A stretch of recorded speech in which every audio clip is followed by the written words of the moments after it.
সহিংসতা রোধে কার্যকর ব্যবস্থা গ্রহণ করা হবে। আমরা সিআইডিকে আরো আধুনিকীকরণের মাধ্যমে মামলা তদন্তের গুণগত মান বাড়াতে চাই। মামলার তদন্ত কাজ দ্রুত সম্পন্ন করে প্রকৃত অপরাধীদের বিচার নিশ্চিত করতে আমরা অঙ্গীকারবদ্ধ। প্রিয় সাংবাদিকবৃন্দ, আর কিছুদিন পরেই পবিত্র ঈদ উল ফিতর উদযাপিত হবে।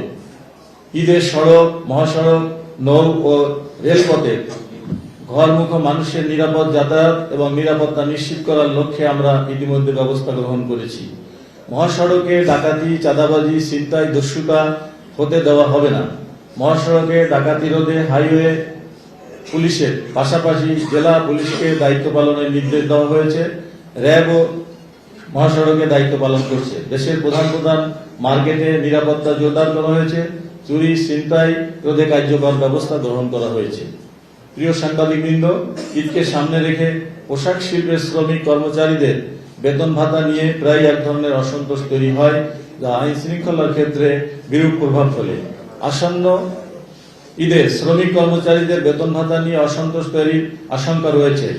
এমন গার্মেন্টস শিল্প প্রতিষ্ঠান চিহ্নিতকরণের পাশাপাশি শ্রমিক নেতা, মালিক, বিজিএমই, বিকেএমইর সাথে সমন্বয়ের মাধ্যমে সমস্যা সমাধানের প্রয়োজনীয় উদ্যোগ গ্রহণ করা হয়েছে। ইতিমধ্যে গতকাল স্বরাষ্ট্রমন্ত্রী মহোদয়ের নেতৃত্বে স্বরাষ্ট্র মন্ত্রণালয়ে আপনারা সেখানে ছিলেন, আপনারা সেখান থেকেও ব্রিফিং পেয়েছেন।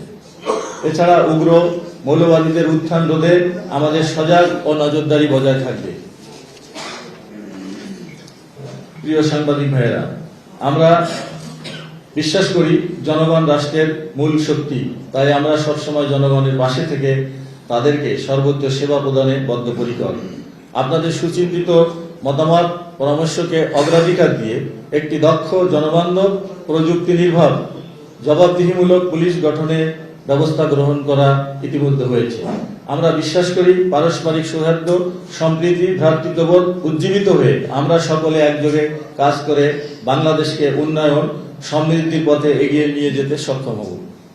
বাংলাদেশ পুলিশের আইজিপি হিসাবে দায়িত্ব পালনকালে আমি আপনাদের মাধ্যমে দেশের সম্মানিত নাগরিকগণের আন্তরিক সহযোগিতা কামনা করছি।